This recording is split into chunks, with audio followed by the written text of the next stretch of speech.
बाजरीच्या पिठामध्ये मेथी घालून तुम्ही कधी असे पौष्टिक मेथीचे वडे बनवलेत? नसेल बनवले तर एकदा नक्की बनवून बघा. एकदम सोपे आहेत बनवायला. 1 वाटी बाजरीचं पीठ घ्यायचं, अर्धी वाटी डाळीचं पीठ घ्यायचं आणि पाव वाटी गव्हाचं पीठ घ्यायचं. नंतर ह्याच्यामध्ये लाल तिखट घालायचं 1 चमचाभर. आता मी इथे 1 चमचाभर घातलेलं आहे. तुम्हाला कमी जास्त तुम्ही करू शकता. नंतर 1 चमचाभर लाल तिखट घालून ह्याच्यामध्ये अर्धा चमचा हळद घालायची आणि चवीप्रमाणे मीठ घालून घ्यायचं. मीठ घालून झाल्यानंतर ह्याच्यामध्ये ओवा घालायचा. हातावरती थोडासा रगडून मग ओवा घालायचा, म्हणजे त्याचा छान फ्लेवर येतो. ओवा घालून झाल्यानंतर मग 1 चमचाभर जिरं घालायचं. जिऱ्याने पण अप्रतिम असा स्वाद येतो. त्यामुळे अख्खं जिरंच घालायचं, जिरेपूड नाही घालायची. नंतर हे छान व्यवस्थित मिक्स करून घ्यायचं. मिक्स करून झाल्यानंतर मग ह्याच्यामध्ये मेथीची पानं घालायची. शक्यतो मेथीच्या काड्या बाजूला करून पानं काढून घ्यायची आणि ही पानं ह्याच्यामध्ये घालायची. साधारण मी इथे अर्धी वाटी मेथीची पानं घालून घेतलेली आहेत. मेथीची पानं घालून झाल्यानंतर ह्याच्यामध्ये महत्त्वाची जी गोष्ट घालायची आहे ती म्हणजे आहे भिजवलेली हरभऱ्याची डाळ. ही देखील ह्याच्यामध्ये घालून घ्यायची. हरभऱ्याची डाळ साधारण मी इथे पाव वाटी घातलेली आहे. आता हे सगळं झाल्यानंतर छान व्यवस्थित मळून घ्यायचं.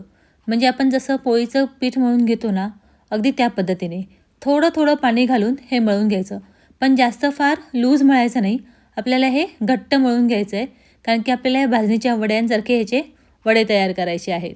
आणि मेथी जी आहे ती मी इथे चिरून घेतलेली नाही आहे, अख्खी मेथीची पानंच घातलेली आहेत.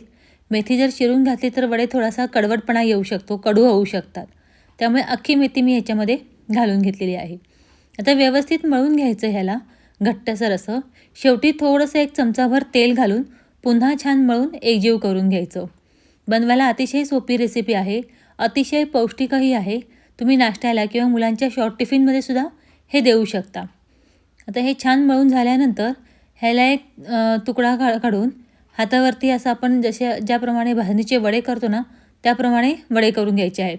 पण ते करण्याच्या अगोदर आपल्याला पाणी गरम करत ठेवायचं आहे, कारण की आपल्याला हे वडे वाफवून घ्यायचे आहेत, तळायचे नाही आहेत. त्यामुळे वाफवून घेण्यासाठी आधी पाणी गरम करत ठेवायचं, म्हणजे उकळत्या पाण्यावरती आपल्याला ही चाळणी ठेवता येईल. चाळणीलाही तेल लावून घ्यायचं आणि मग वडा आपण थापून घ्यायचा. हातावरच वडा थापून घेऊन त्याला मध्ये असा एक गोल होल करून घ्यायचं. मग तुम्ही लाटण्याने किंवा बोटाने सुद्धा होल करून असं घेऊ शकता. तुम्हाला ही रेसिपी कशी वाटली मला कमेंट बॉक्समध्ये नक्की सांगा. तुम्ही मला कमेंट केली ना की मला छान छान रेसिपी बनवायला आहे ना उत्साह निर्माण होतो. त्यामुळे मला प्लीज एक कमेंट नक्की करा. आणि तुम्ही माझ्या रेसिपीज कुठून बघता आहात मला हेही कमेंट बॉक्समध्ये सांगा. मला छान वाटेल कुठून कुठून माझ्या रेसिपीज बघितल्या जातात हे कळाल्यावर. आता हे असे वडे आपण छान तयार करून घ्यायचे आणि सगळे वडे चाळणीमध्ये घ्यायचे. चाळणीमध्ये घेऊन आपल्याला हे 15 मिनटं वाफवून घ्यायचे आहेत आपल्या ह्याच्यावर गरम केलेल्या पाण्यावरती. ज्याप्रमाणे आपण कोथिंबीरीचे वडे करतो ना, सेम त्या पद्धतीनेच करायचं आहे. आता हे साधारण 15 मिनटं तरी लो टू मिडियम फ्लेमवरती आपल्याला शिजू द्यायचं आहे. शिजून झाल्यानंतर ह्याला तळण्याची वगैरे आवश्यकता नसते. तुम्ही हे नुसतेसुद्धा खाऊ शकता, खूप सुंदर लागतात.